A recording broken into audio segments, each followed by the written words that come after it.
수요 예배에 오신 성도님들을 환영합니다. 네, 감사합니다. 하나님, 오늘도 저희들 지친 육신으로 피곤한 마음으로 주님 앞에 나아왔습니다. 우리의 지친 모습들을 정죄하지 않으시는 하나님 아버지, 우리를 위로하여 주시고 다시 우리가 일어날 수 있도록 새 힘을 허락하여 주시옵소서. 오늘 우리의 부른 찬양의 고백처럼 우리의 소망은 오직 하나님이심을 고백합니다. 하나님, 우리가 괴롭고 슬플 때 낭망하고 넘어질지라도 주님만 찬양하게 하여 주시옵소서. 주님, 이 시간 회복을 경험케 하여 주시옵소서. 하나님, 특별히 오늘 수술을 위하여 입원하시는 최윤희 권사님과 함께 하여 주시기를 간구합니다. 주님, 연약한 육신에 새 힘을 불어넣어 주시옵소서. 피곤한 마음에 소망을 불어넣어 주시옵소서. 어려운 상황이지만 하나님을 앙망하게 하여 주시고 하나님의 기적적인 치유도 우리 모두가 경험할 수 있게 하여 주시옵소서. 오늘 피곤하고 지친 우리 성도님들에게 회복의 하나님으로 찾아와 주시기를 간절히 부탁드리며 이 모든 간구를 우리 주 예수 그리스도의 이름으로 기도드립니다. 아멘. 네, 이번 주 마음에 간직할 말씀 두 번 같이 읽으시고 마지막 한 번은 눈을 감고 해보겠습니다. 네, 시작. 여호와께서 우리를 기뻐하시면 우리를 그 땅으로 인도하여 들이시고 그 땅을 우리에게 주시리라. 이는 과연 젖과 꿀이 흐르는 땅이니라. 민수기 14장 8절 말씀. 아멘.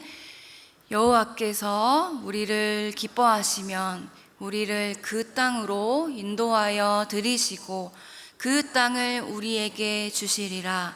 이는 과연 젖과 꿀이 흐르는 땅이니라. 민수기 14장 8절 말씀. 아멘. 네, 가능하신 분들은 눈을 감고 한번 외워보시겠습니다.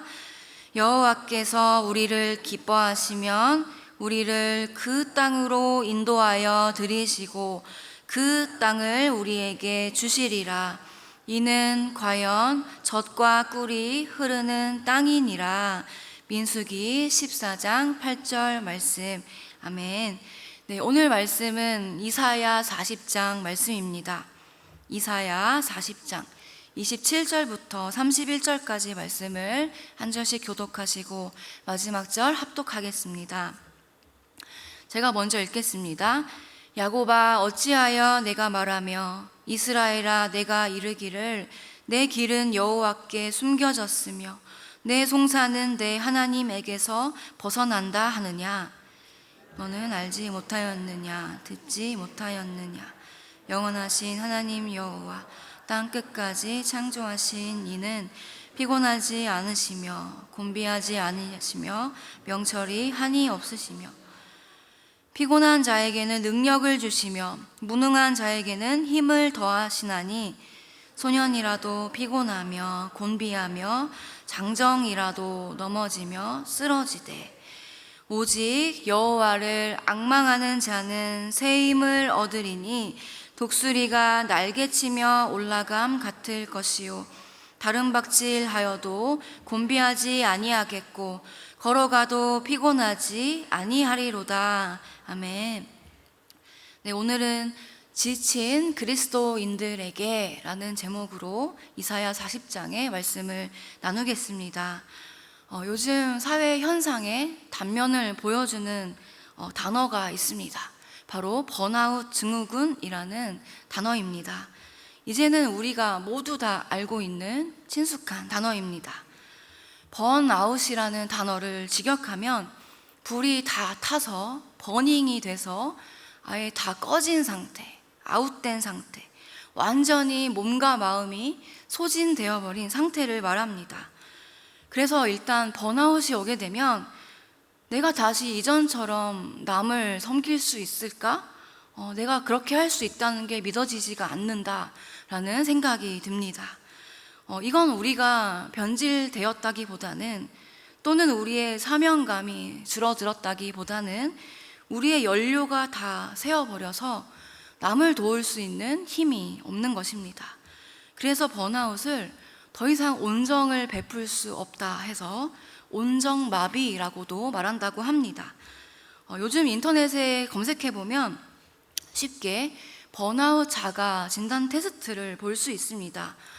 이 화면을 보시면서 나는 여기에 몇 가지나 해당이 되는지 잠시 생각해 보면 좋겠습니다. 네, 저는 세어보니까 놀랍게도 한 7개 정도 되는 것 같습니다. 그런데 이 번아웃이라는 게 어떤 나만의 특수한 문제가 아니라는 것입니다. 직장인들에게 1,032명을 조사했더니 직장인 중 10명 중에 9명의 사람들이 이미 번아웃을 겪고 있다고 말했다고 합니다. 직장인들에게 왜 번아웃이 올까요? 저기 목록을 보시면 이유들이 나오는데요. 체계적이지 못한 업무 진행, 그러니까 일부의 사람이 일을 많이 하고 또 과도한 업무량, 이것이 많았습니다. 다른 이유들도 있지만 이 목록들을 보면 대부분의 직장인들은 일을 열심히 하다가 또는 지나치게 많이 하다가 번아웃이 찾아온 것이었습니다. 이 번아웃이라는 용어를 1974년에 처음 사용한 심리학자가 있습니다. 이 사람은 이것을 정의하기를 지속적인 스트레스와 과도한 헌신으로 인해 생기는 정신적 탈진 상태다라고 정의합니다. 그러니까 우리가 피곤하면 쉬어야 되고, 배고프면 먹어야 되고, 압박감을 느끼면 잠깐 멈추고 그곳이 아닌 다른 곳으로 가서 머리를 비워야 되는데, 이 현대사회는 우리에게 경쟁과 헌신을 요구하고 근무 시간이 있고 할당량이 있고 돈을 벌어야 살 수 있으니까 자꾸만 우리가 가진 이 제한된 선을 넘게 만드는 것입니다. 제한의 선을 넘은 대가가 바로 번아웃입니다. 그러면 직장인들에게만 번아웃이 오는 것일까요? 우리 청년들은 어떨까요? 대학을 다니는 중에 또 대학을 졸업한 후에 취준생으로 지내고 있는 취업을 준비하는 청년들에게 조사한 결과 놀랍게도 87.7%가 번아웃을 경험하고 있다 합니다. 혹시 우리 성도님들 자녀들이 취직도 안 했는데 알바 겨우 그거 하나 하면서 별것도 안 하면서 맨날 힘들다고 하는 게 못마땅할 때가 있으실 것입니다. 그런데 청년들에게 있어서 가장 큰 압박감은 바로 경제적인 어려움, 기약이 없는 채용 환경, 부모님과 주변 사람들의 기대, 막막한 미래에 대한 불안감, 부족한 나의 스펙, 이런 것들이 있었습니다. 그러면 우리 그리스도인들은 번아웃에서 자유로울 수 있을까요? 번아웃이 오면 죄를 짓는 것일까요? 당연히 성도들도 그리고 사역자들도 번아웃 증후군을 겪을 수 있습니다. 하지만 우리는 교회 안에서 우리 관계 속에서 번아웃이 온 것을 숨기려고 합니다. 왠지 우리의 이런 연약한 모습이 덕이 안 되는 것 같고, 또 다른 사람들이 저 사람 믿음에 이상 있는 거 아니야? 하나님과의 관계에 문제 있는 거 아니야? 이렇게 생각할까 봐 그런 연약한 모습을 숨기는 것이죠. 그런데 숨기기 때문에 눈에 띄지 않아서 우리가 정말 위험한 그런 상태인데도 도움을 받을 수가 없습니다. 그래서 겉으로는 신앙 좋은 분들이, 예배 제일 많이 참석하는 분들이 뒤에서 술을 마시기도 하고 여러 일탈을 하기도 하는 것입니다. 자기가 살기 위해서, 회복하기 위해서, 있기 위해서 그런 일들을 하는 것입니다. 오크힐 교회 담임 목사이자 작가로 유명한 맥스 루케이도 목사님이 계십니다. 쿠팡에 이분 이름을 검색하면 좋은 신앙 서적뿐만 아니라 어린이 동화책이 엄청 많이 올라와 있습니다. 그런데 이분이 이렇게 훌륭하고 생각도 깊으신 분이 2000년대 초중반 인터뷰에서 사실은 자기가 알코올 중독의 문제를 겪고 있다라는 문제를 처음 털어놓았습니다. 아이러니하게도 이 목사님이 목회가 안 되고 뭔가 무명 시절에 이런 알코올 중독이 되었던 것이 아니었습니다. 이분의 새 책, 하나님은 절대 당신을 포기하지 않으십니다 라는 이 책이 엄청 잘 팔릴 때, 인기가 절정에 달했을 때 술을 마시기 시작했다고 합니다. 그리고 이렇게 말했습니다. 직원들과 교회는 나를 필요로 했다. 출판사와 전 세계가 나에 대해 기대했다. 나는 자연스럽게 술을 마셨는데 맥주 큰 캔을 종이 봉투에 숨겨서 내가 문 밖에 뛰어나가는 걸 아무도 보지 못하게 했다. 내가 선택한 가게는 우리 동네, 이 도시의 제일 가장자리에 있는 곳이고, 그곳에서 차를 대고 술을 마시면서 하루 종일 있었던 스트레스가 벗어날 때까지 술을 들이부었다라고 말을 하고 있습니다. 이 루케이도 목사님은 야곱이 하나님과 씨름하는 것처럼, 하나님 나를 사용하시면서 왜 나를 이런 끔찍한 감정에 두십니까? 내가 뭔가 부족하니까, 신앙생활하면서 부족하니까 이런 거 아니겠습니까? 하면서 하나님과 주차장 안에서 씨름했다고 말합니다. 그런데 이 목사님이 어느 순간 내 죄를 혼자 안고 있으면 안 되겠다라는 생각이 들어서 장로님들에게 당회에 사실 제가 알코올 중독의 문제를 가지고 있습니다 고백했습니다. 우리 한국교회면 어떻게 될까요? 당장 조용히 제명이 되고 쫓겨나겠죠. 그런데 이 장로님들의 반응은 놀라웠습니다. 목사님을 정죄하지 않고 기도해 주면서 목사님이 이 상황을 잘 견뎌내고 대처할 수 있도록 계획을 세워 주었다고 합니다. 이렇게 훌륭한 목사님에게도 번아웃이 온 것처럼 우리에게도 얼마든지 번아웃은 올 수 있습니다.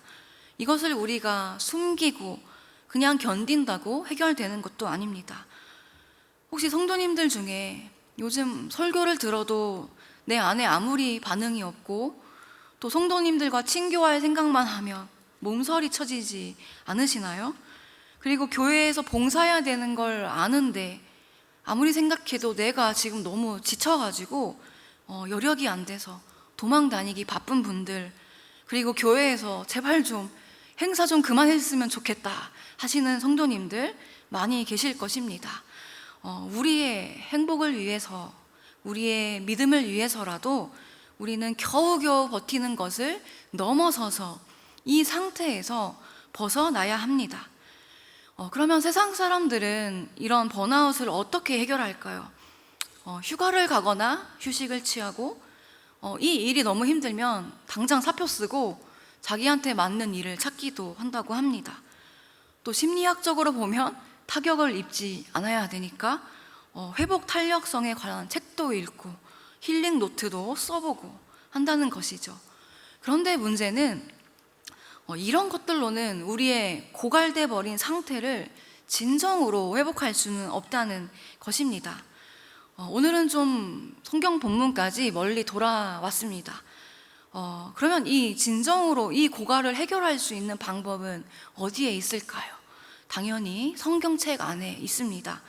하나님은 오늘 지쳐있는 그리스도인들에게 어떤 말씀을 하고 계시는지 한번 알아보겠습니다.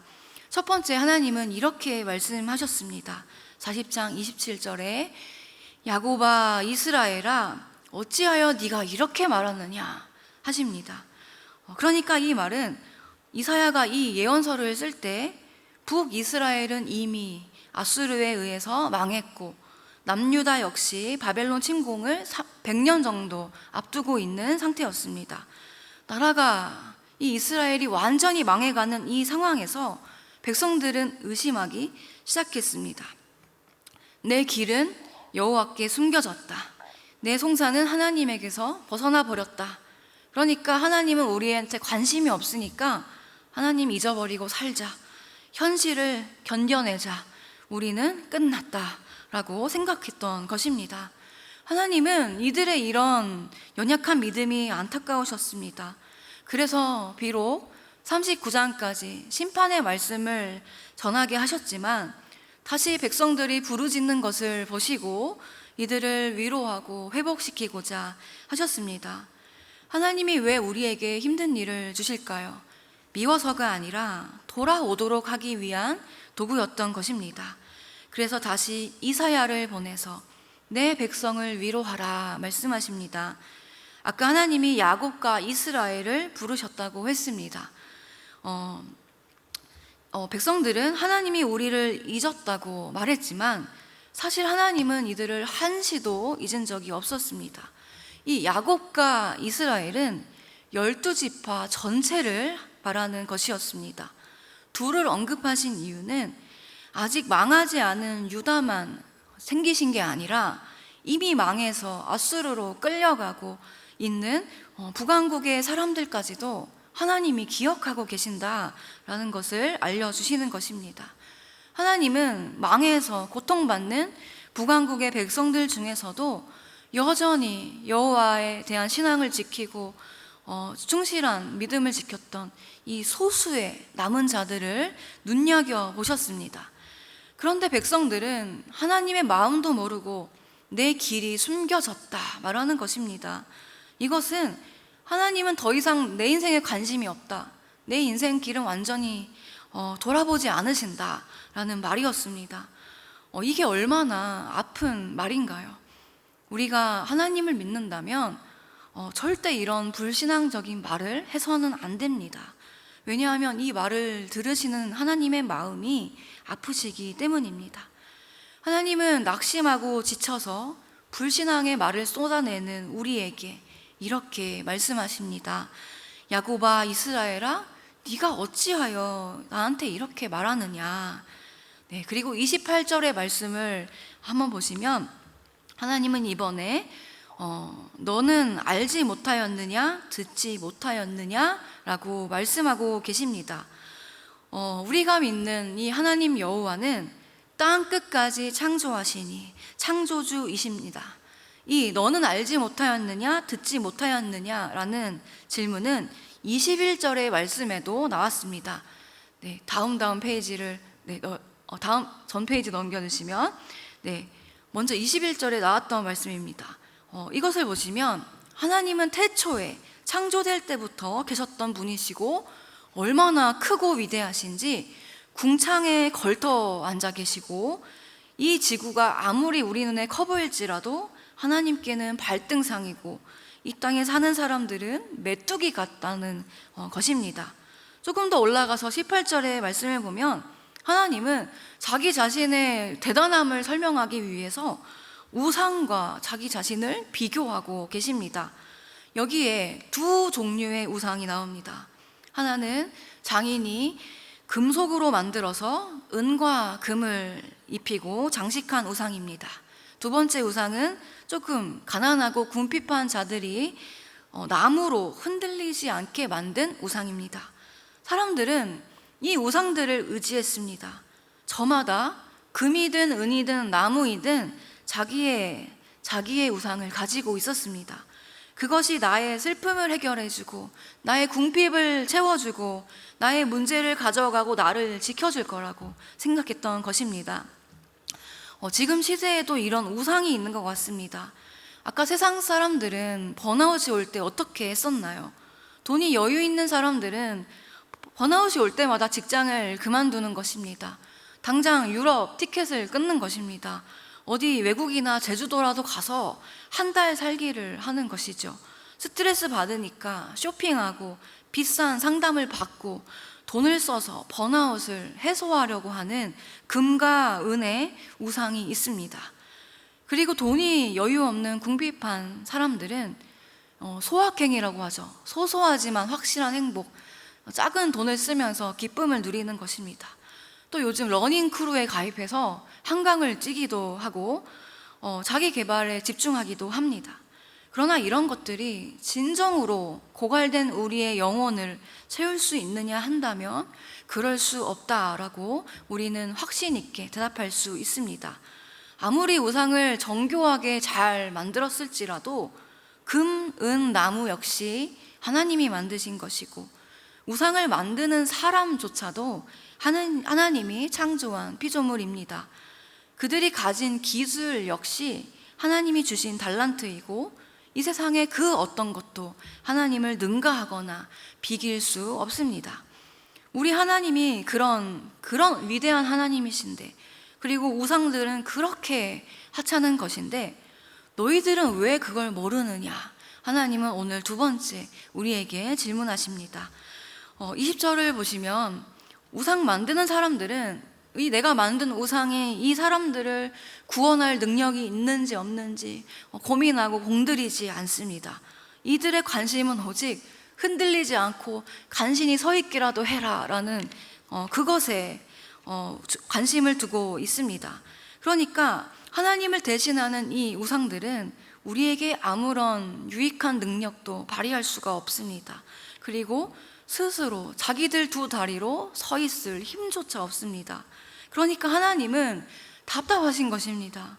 왜 너희가 깨닫지 못하느냐? 22절부터는 새로운 우상들이 있습니다. 바로 사람입니다. 사람을 너무 좋아하고 너무 의지하고 두려워하는 것도 우상이 될 수 있습니다. 그러나 하나님은 이 사람들을 메뚜기로, 헛된 것으로, 회오리바람에 불려가는 촉에, 검불로 표현하십니다. 아무리 유명하고 힘있고 내 직장과 우리 가족의 안위를 건드릴 수 있는 사람일지라도 하나님이 보실 때 우리는 검불이고 메뚜기입니다. 이 말씀은 아수르에게 고통받고 있는 이스라엘 백성들, 그리고 포로로 잡혀갈 거라는 예언을 들은 백성들에게 큰 위로가 되었을 것입니다. 또한 우리 하나님은 별 하나하나에 이름을 붙이시는, 이름을 불러주시는 분이십니다. 그분이 피조물들의 모든 사정을 아시고 여러분들의 처제를 아시고 우리의 가족을 유지하십니다.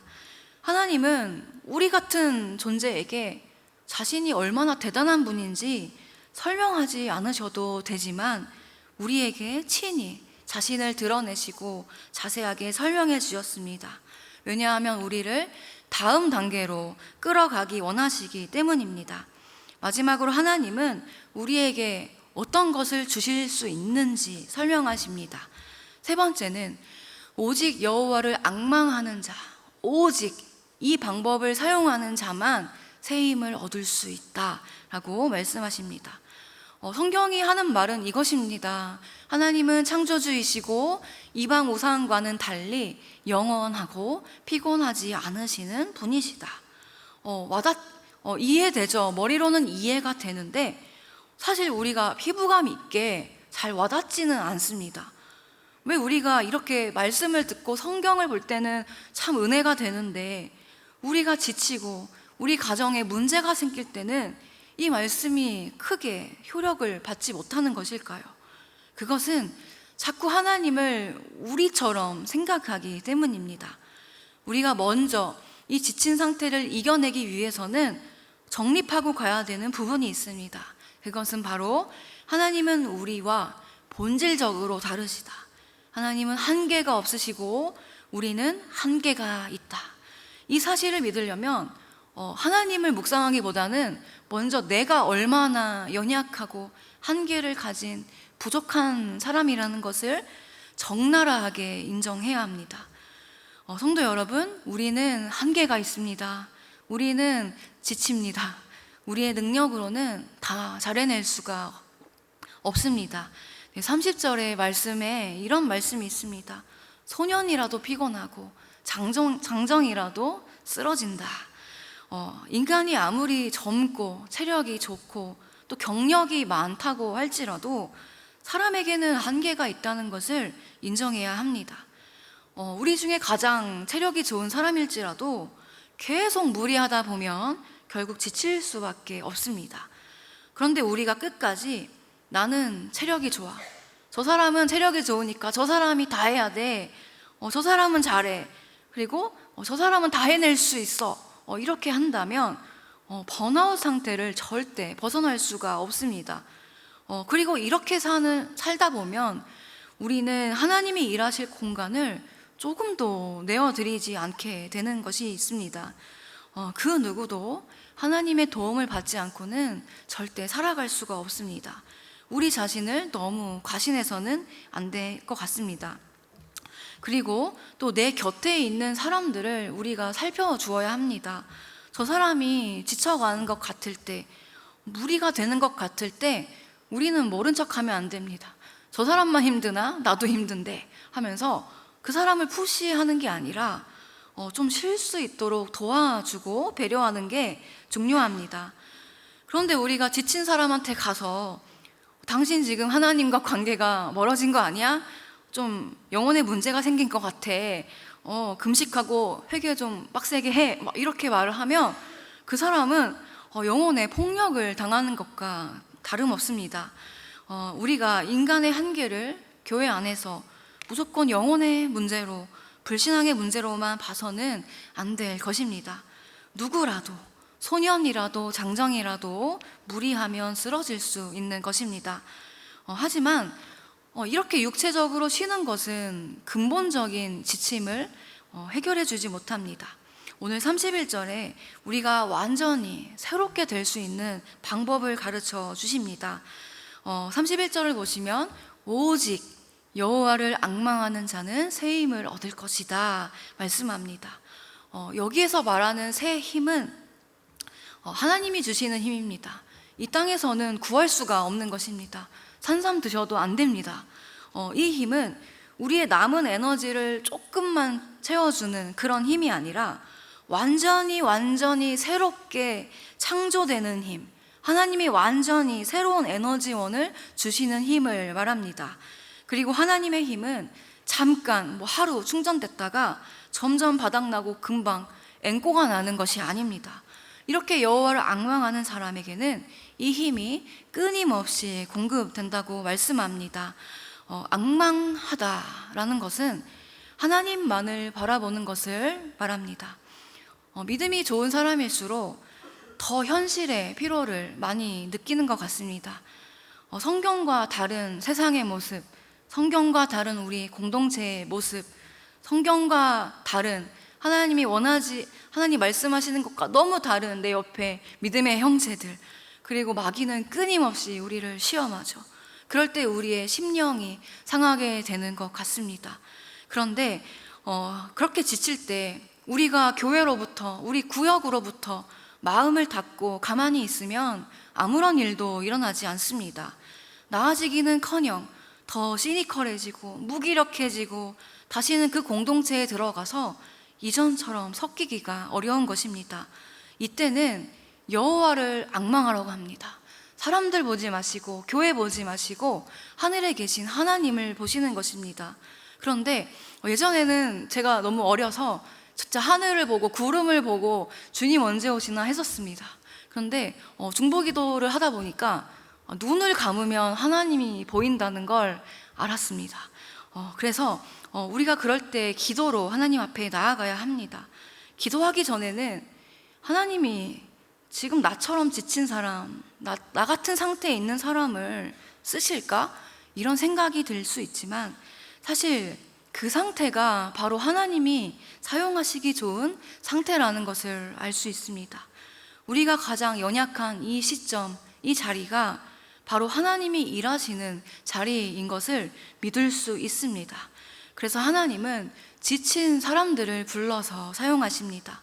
하나님은 엘리야가 지쳤을 때 어떻게 너는 하루아침에 이렇게 될 수 있느냐 꾸짖지 않으시고 여호와여 넉넉하오니 내 생명을 거두소서라고 이런 믿음 없는 소리 하는 엘리야를 어루어 만져주시고 떡과 물로 다시 일으켜 세워주셨습니다. 저는 오늘 말씀을 준비하면서 새 힘을 얻는다는 게 구체적으로 하나님이 나한테 어떻게 작동을 하시는가? 이게 잘 풀리지가 않았습니다. 그래서 오늘 새벽에도 3시에 일어나서 마무리를 어떻게 지어야 되나 고민하다가 갑자기 구슬이 깨어지듯이 모든 게 깨달아졌습니다. 하나님은 모든 방법을 동원해서 꿈이든 환상이든 주변의 사람이든 모든 방법을 다 동원해서 우리에게 힘을 주신다. 우리가 길을 닫기 때문에 모르는 것이다 라는 것을 깨달았습니다. 제가 지난 추석 때 한 꿈을 꾸었습니다.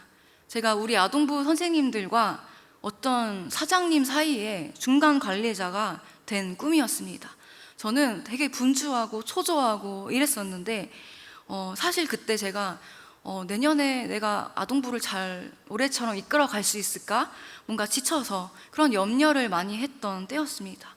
그리고 선생님들도 지치시면 어떡하지? 이런 고민을 했을 때였는데, 꿈에 나온 그 사장님이 내년도 확정된 교사 명단만 제가 자기한테 제출을 하면 교사들 한 사람 한 사람에게 건전지가 설치되어 있는데, 이 바닥난 이 건전지를 무상으로 새 걸로 교환해 주시겠다고 하는 것이었습니다.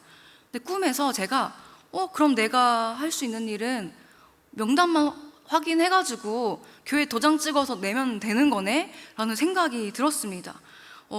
그때는 그게 무슨 꿈인지 이해가 안 됐는데, 오늘 새 힘이라는 단어를 연구하면서 이게 그 뜻이었구나 라는 걸 깨달았습니다. 내가 아무리 열심히 해도 사역자는 성도들의 영혼의 건전지를 교체해 줄 수 없구나.